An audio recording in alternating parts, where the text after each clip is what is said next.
So as you can see, as the heading says, this is my auto water changer. It's by a company called Reefloat, based in the UK. It's a small company. I think it's, if I'm being honest, I think it's out of the guy's shed.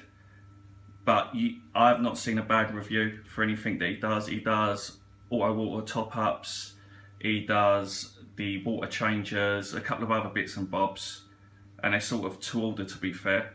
This changes 31 litres. Well, the tank is for 31 litres anyway. In this Red Sea for 170, it is overkill. This one, the 31 litre one, I believe is designed for a 250 aquarium to do 10% water change. But I like a bit of overkill, and I'm probably going to go for a larger tank soon. And what I'm going to do is I'm going to explain a bit how this works, I think, because when you go online, some people don't quite understand how this unit does the water change. I don't confuse things even more, but here it goes. So essentially, this unit here, 31 litres, has got your salt water. There isn't a separate compartment or anything like that in it. It is just 31 litres of salt water.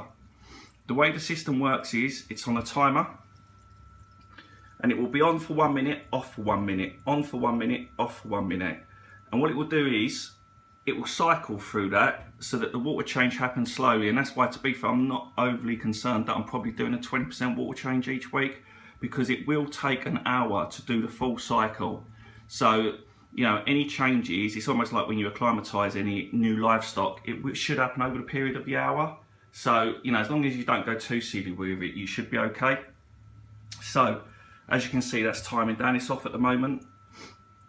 Sorry about the jerky phone, but it is on a phone. So you can hear it again. So now that's working. So, how does it work? There's a pump inside it, connected to there. I think you can see it down the bottom there.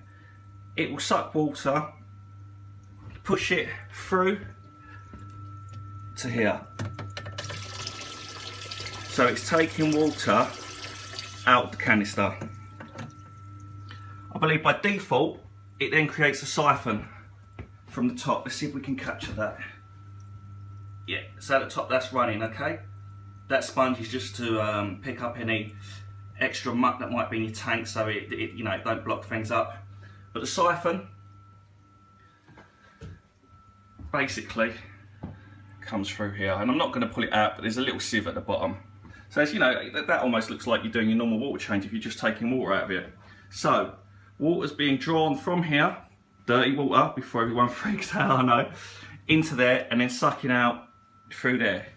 So it dilutes. So you're not taking out 30 litres and then adding brand new 30 litres separately.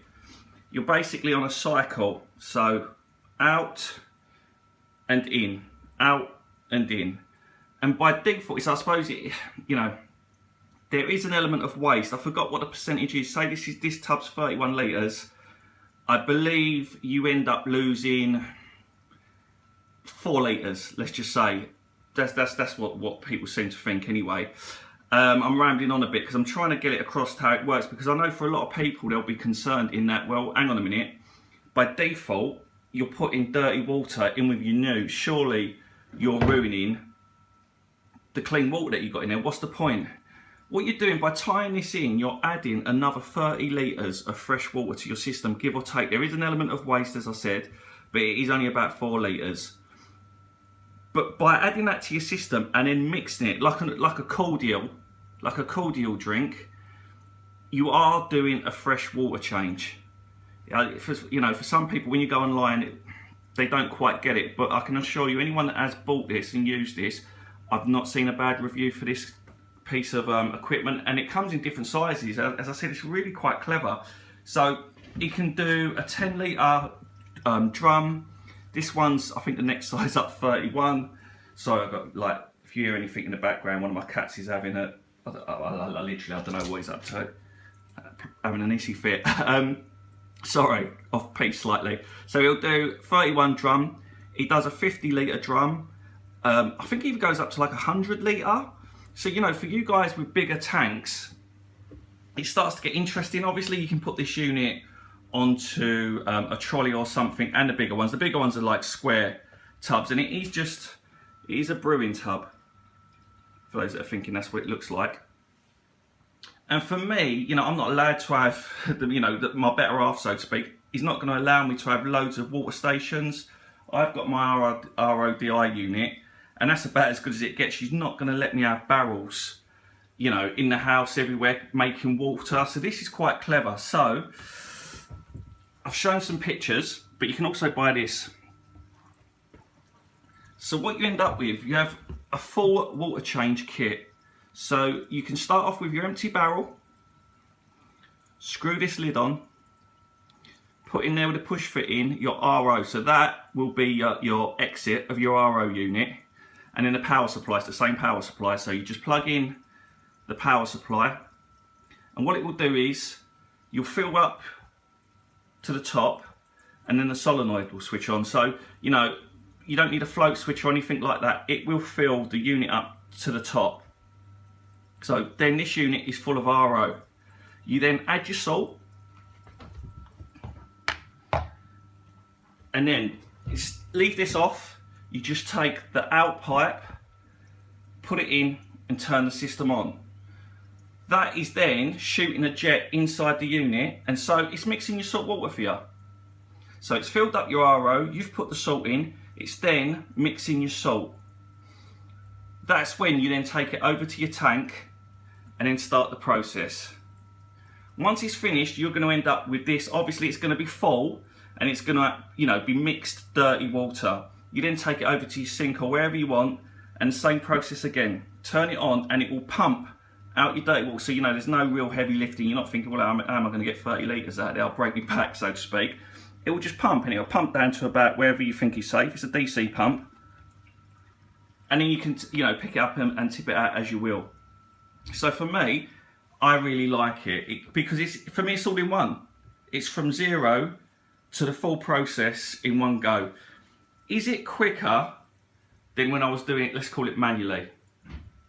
I don't think so, if I'm being honest. It's just, maybe I'm getting used to it. I've only used it a couple of times and there's bits and pieces to it and it is quite slow, but you know, I'm sitting here doing this video. I could be technically doing a water change on my other tank.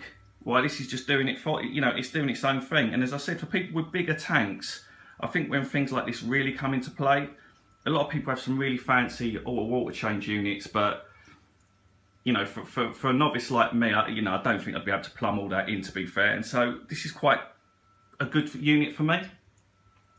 So that's it. This is a quick, I suppose, update of how I'm doing my water changes. It's by a company called Reefloat. UK based, out of a garage, I believe, but apparently the customer service is amazing. And you know, when I ordered this, it came very quickly, a couple of days, and the guy sent me loads of emails, you know, really good. You know, I didn't ask for them, you know, just emails saying thanks for ordering his product. And I quite like dealing with smaller companies. I think it's nice. You know, why as a big company not thought of anything like this, I don't know. It works well, you know, I like it. One other quick point that I'm rambling, this one's slightly different to most of them. This one has an extra adapter here. So if I took this out of here and plugged it in there, it would then be just on. You would get away from the cycle. So where that makes things easier is obviously if I want to empty this at the end, I don't want to hang around for an hour with it in the sink. I can just pull it into there and basically it will just run, you know, all the time. I suppose you could do your water change like that, but I suppose it sort of defeats the purpose of doing it slowly. Remember, to dilute the 30 odd litres, it's an hour process. So if my salinity is slightly out, it's fine. Well, I think it is. It's going to take an hour to do. So it's a gradual thing. It's acclimatising. Where else are we at? Well, should anything change since my last video on the tank? A couple of corals have died off. My SPS, turn this around, starting to strip slightly. It's weird, this tank, because I'll tell you what, some things just go mental. Like this guy in one of my videos before wasn't looking great at all, and that's come back. This guy's not looking great. So it's weird, things come and then others go, and then something else bounces back and something else goes. Anyone that's been in the reef tank hobby for a while, I think he's what it is. It kind of happens, so to speak, but I'm not stressing. The tank seems to be doing quite well flame angels hiding, all the fish are hiding because of all the commotion that's going on. I did have a quick outbreak of white spot. I'm not going to go into it too much, but evidently clearing this tank out to quarantine everything was going to be a pain. So I've got a DD UV sterilizer, and again, I appreciate a UV sterilizer isn't technically going to get rid of the white spot, call it what you will, but I've got it running very slow, and what I've gathered from what, you know, been online and that, I believe if you run it, I'm not going to get into the maths of it, you know, you'd have to search yourself, but if you have got white spot ick, you can maybe control it, look after your fish, make sure they're getting fed good quality food, garlic. Again, garlic ain't going to stop the ick, but you want to get their slime coat built up, so feed them well, try not to stress them out.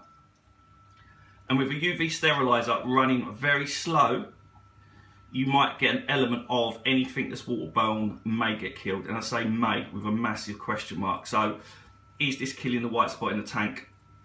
I don't know. It won't get rid of them, but I just, you know, I really weren't looking to clear this tank out, get a new tank to quarantine everything and run it fallow. So I've tried this, and you know what? So far so good. I've not seen anything. It was only a couple of spots anyway. It was my fault, new fish. But so far so good. So we'll see how it goes. Is it still in the tank? Yeah, probably. I think this is more about population management rather than fully getting rid of it. But it, you know, it was 5 weeks ago. Nothing else has come back since. But we know white spot, we're looking at a maybe 8 to 12 week cycle. So that's it with my tank now, the Red Sea Reef for 170 and my auto water change. I think I've rambled on quite enough now. So that's it. Again, if you have any questions regarding the auto water change system, just, you know, just add them and I'll try and get back to you if you don't understand how it works or whether there's anything you want to query about it. Cheers.